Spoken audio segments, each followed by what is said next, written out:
What up, friends? It's your boy Jimbo. I'm out here today with Rob. We are out here at the Brewhogs Summer Smash Brew Competition, hosted here at Stellar Hog.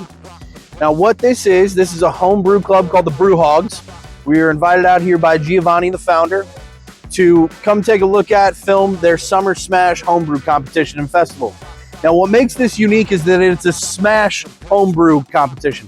What SMaSh stands for is single malt, single hop. So you get one grain, one hop to work with. We got about 30 beers we're going to taste today. They're all going to be different. They're all going to be unique. And the coolest part to me is the one hop, one grain thing. So let's go ahead inside and let's taste some beer.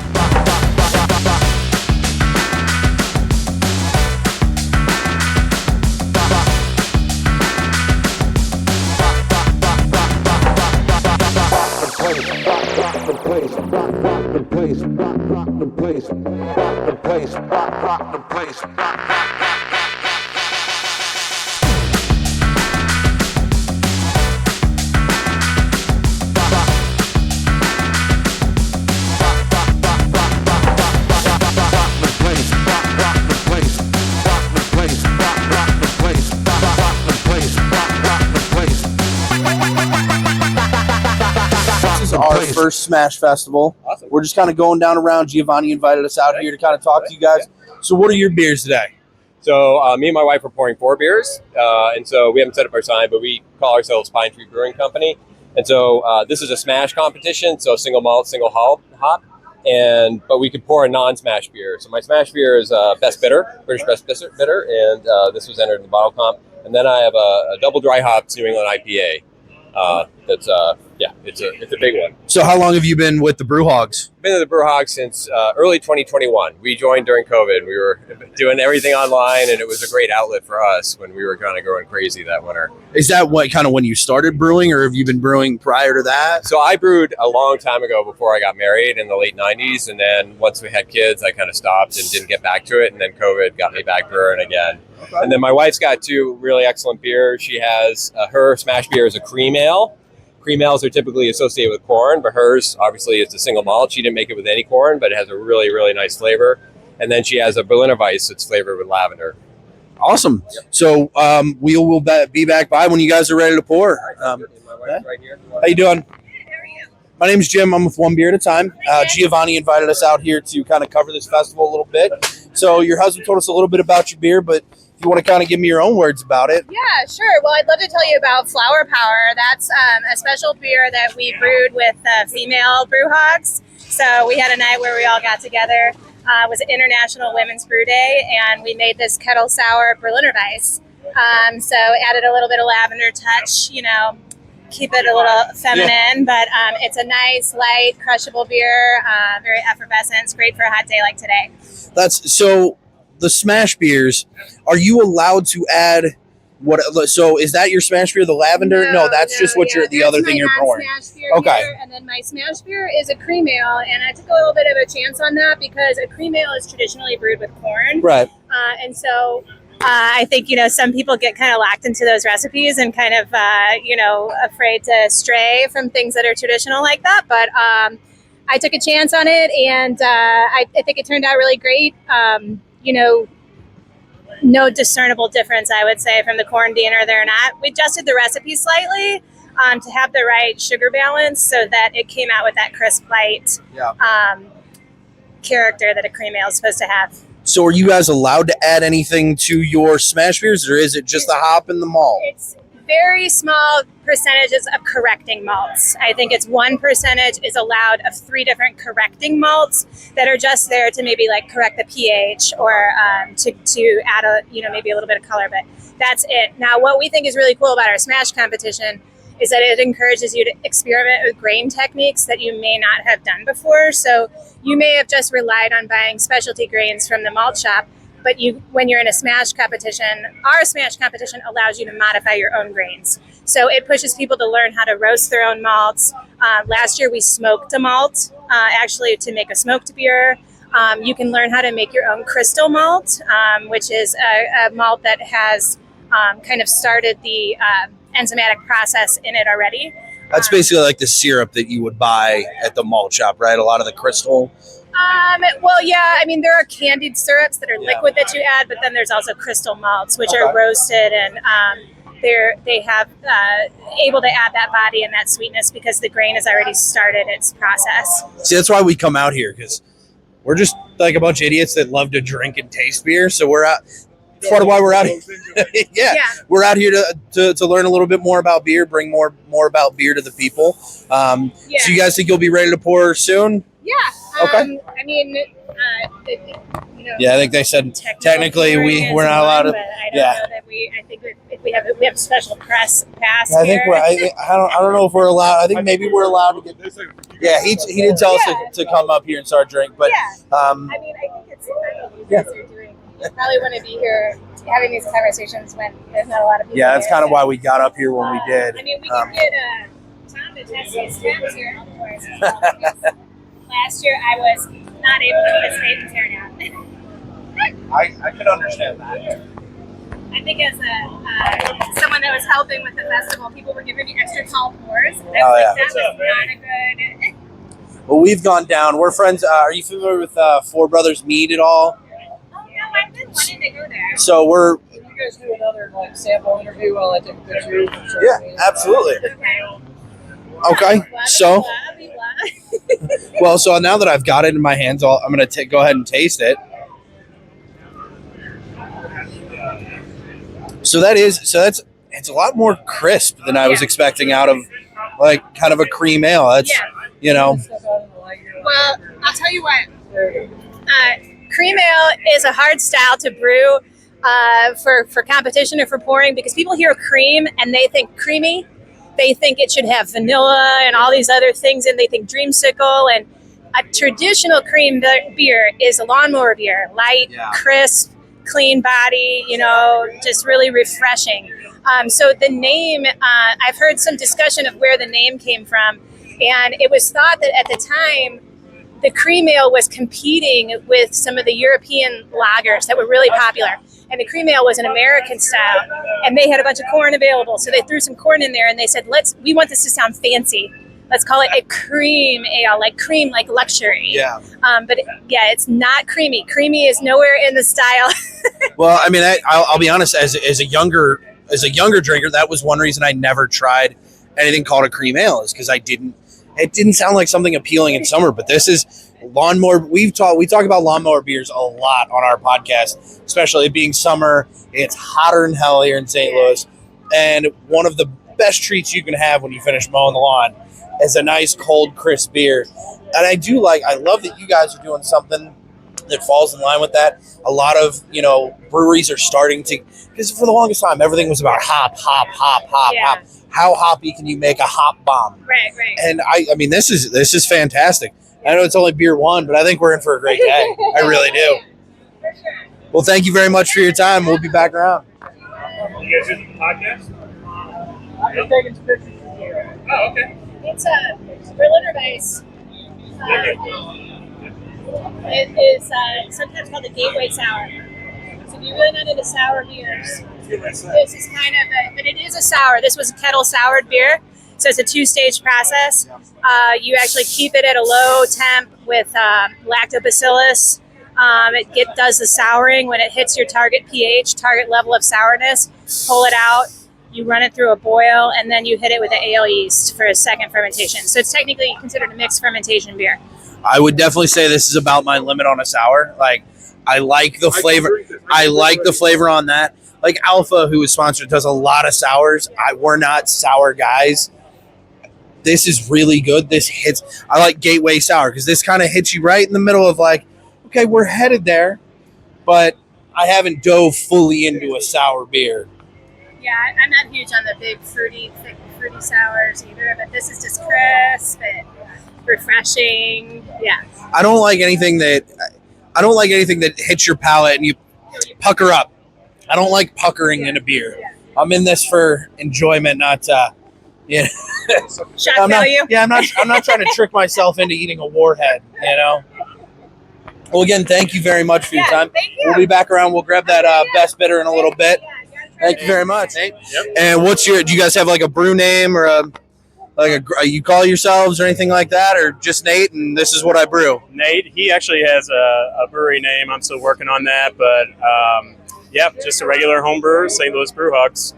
So what'd you bring out here today? So I brought a Kentucky Common Ale, Bluegrass Brew is the name of that.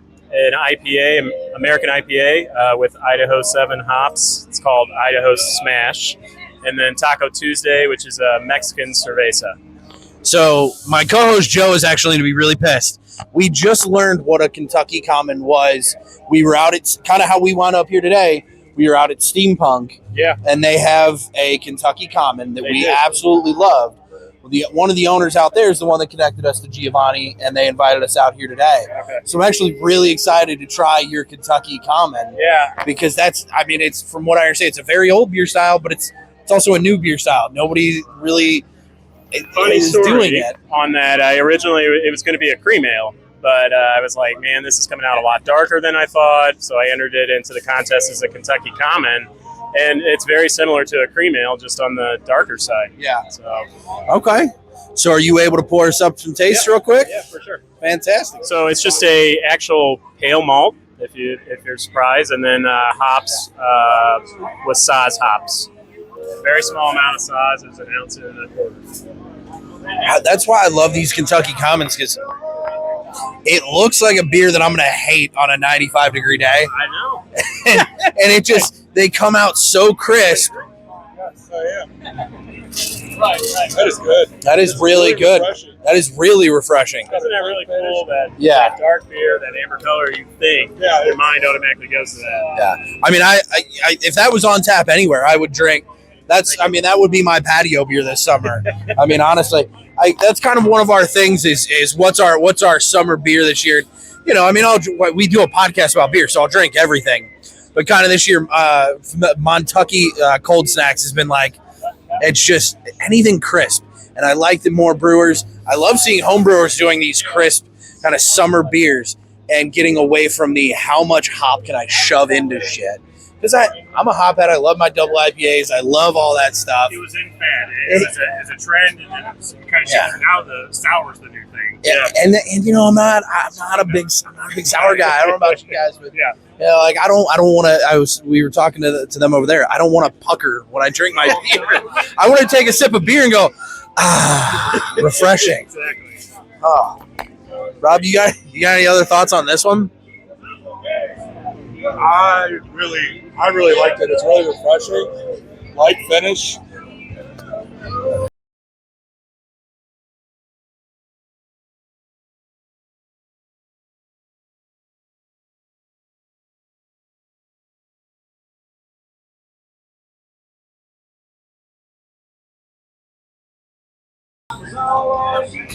Especially going and transporting it over, the hops got a lot of really mixed up in there. Yeah. So It's still not bad at all by any means. Tastes like a single hop beer. that's what it is. Yeah. Single hop.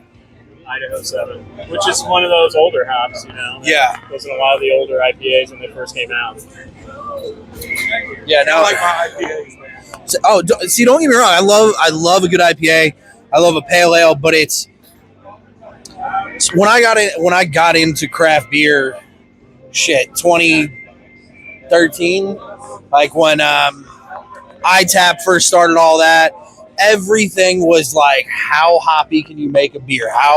And so like it turned a lot of people off from craft beer for a long time, because if you don't love funk and you don't love hops, you know. So now you brought two non-hoppy beers. You brought a Kentucky Common and the Mexican cerveza. I mean, that's the opposite of what you would have seen 7 years ago. I mean, that's the exact opposite of what you would have seen. Sure. You know, we both decided that this summer we were going to try to work on brewing what you said, crisp, light beers. Summer crushers. Yeah. That you can easily drink. I'm Jim, by the way. Jim, I'm Nate. So what did you bring out here today? So I brought 3 different items today. The SMaSh is a Czech premium lager on the end. In the middle, it's got a little bit hoppier kind of New England hazy American pale ale. And then the last one is Piranha. That is a blonde ale with fresh pineapple aged on it. Okay. Well, I'm gonna try So that. this is going to be Yeah. the lighter summer crusher. This one's going to be a little bit more hoppy for you. Okay. This one's going to have a little bit more of the fruit essence. And this is your competition beer?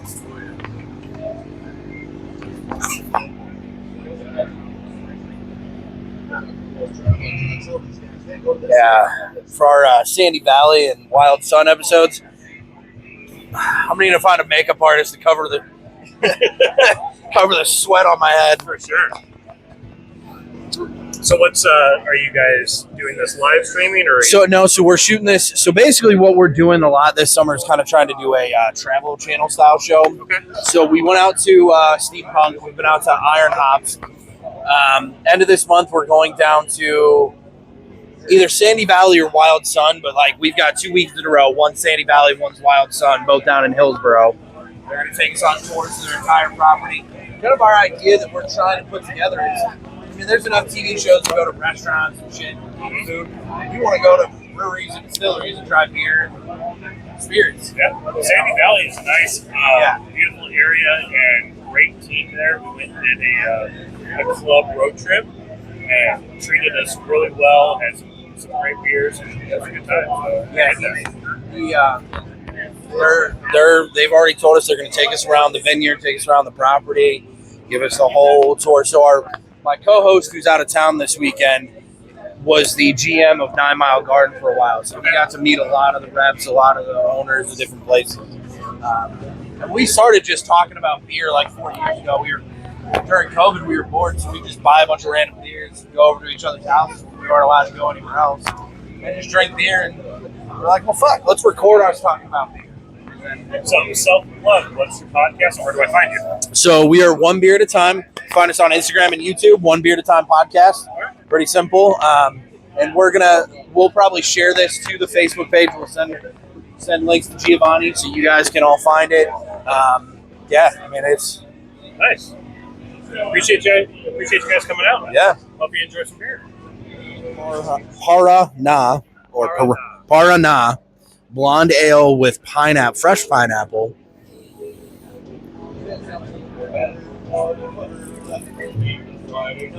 So, interesting little tidbit for you. Name is based off of the area in South America. Paraná, the name came based off of the area in South America where the pineapple originally originated from. Most people think of Hawaii, but it actually originated in South America on the coast of, southern border of Brazil and Paraguay. There's a river basin, and that is the origination of the pineapple. Interesting. Oh, we're out here learning all kinds of shit. Beer facts, geography facts. I love it. That's why we're here.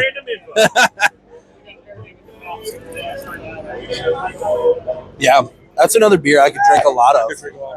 Thank you very much, guys. We'll be back around. How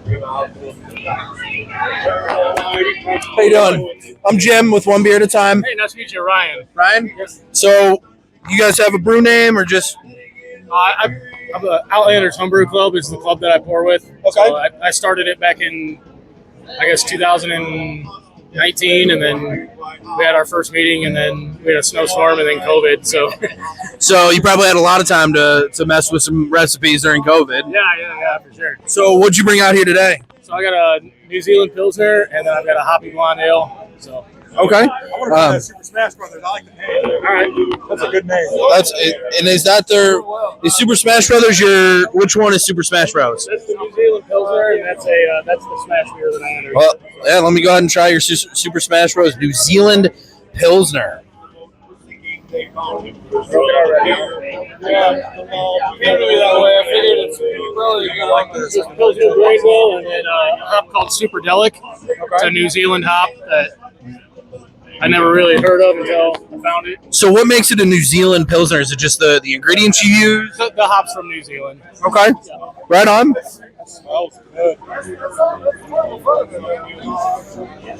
Dude, once again, just an incredibly crisp, refreshing, like summer beer. Little bit of hop on there.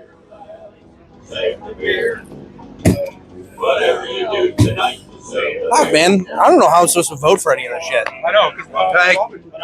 I haven't had a bad beer yet. And when we're talking about all summer long, we're talking about like crushable summer beers. We've had like we're only at like the fourth or third booth, and we've had so many crushable summer beers that yeah, man. I mean, that's you guys knocked it out of the park on that one. How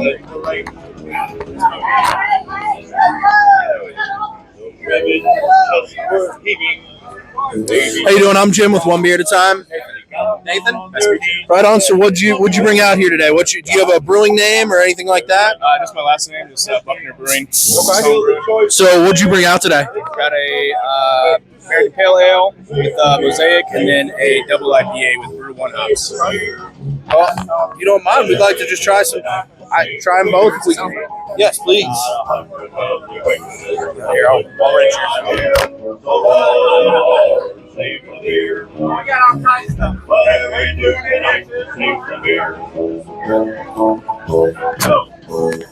This is the Pale Ale. Drink a little beer. Did the same thing with double IPA, but 2 pounds. It's much bigger. I mean, rocking the Mosaic hop in this. Yeah, I mean, that'll always get me. I love the Mosaic. Anything with a Mosaic hop in it, I'm gonna enjoy it.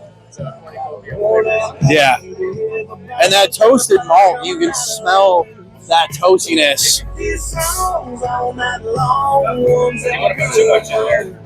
You want to put too much in there, but yeah. just enough. Yeah, I mean, the best part is like I get the smell of the toastiness a little bit, but it's not overly, on your palate. It's not, sometimes you get something toasted and it's like malt. It just covers your mouth. All you're getting is malt.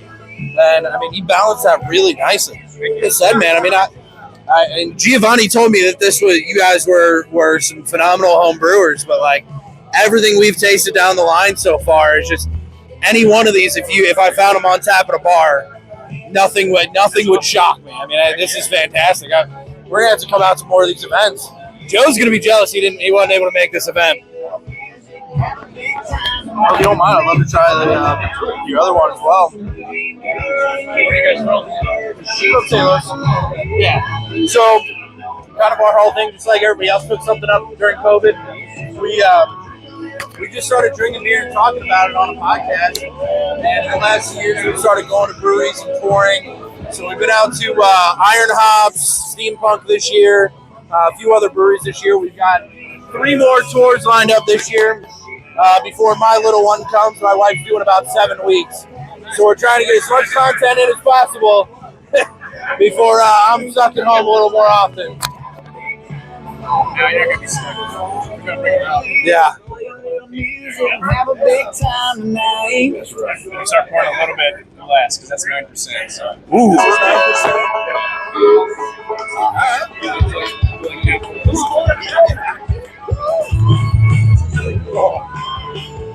That's day for us. Yeah. 2 pounds. Wow.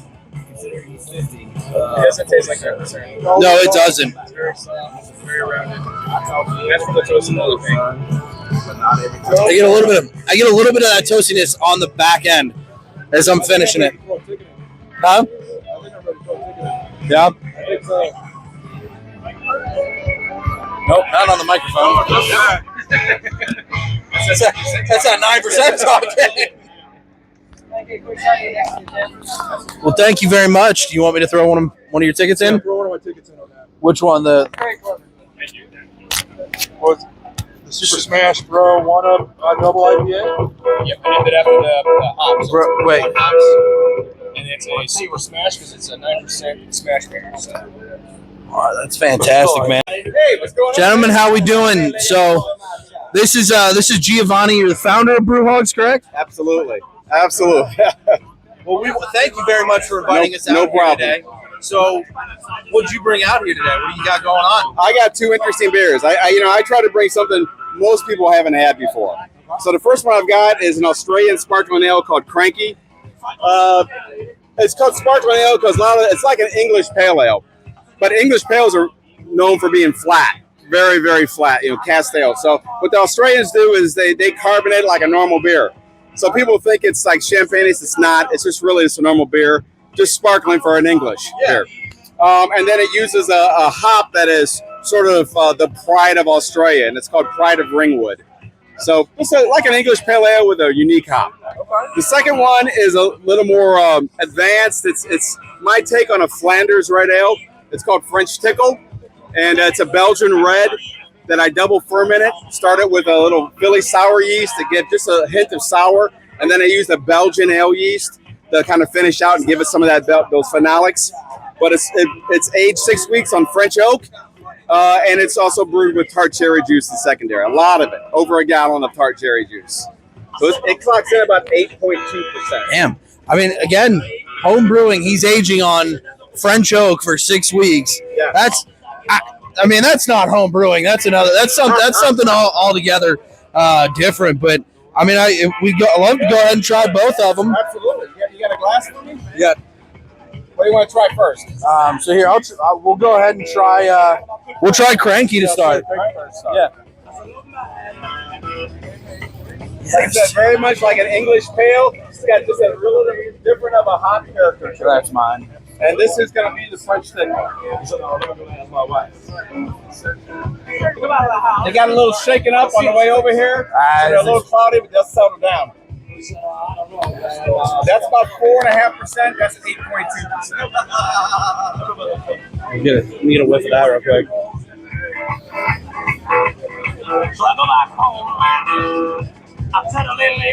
Yeah, I mean that's again refreshing. It is really very refreshing. It's like it cleanses the palate.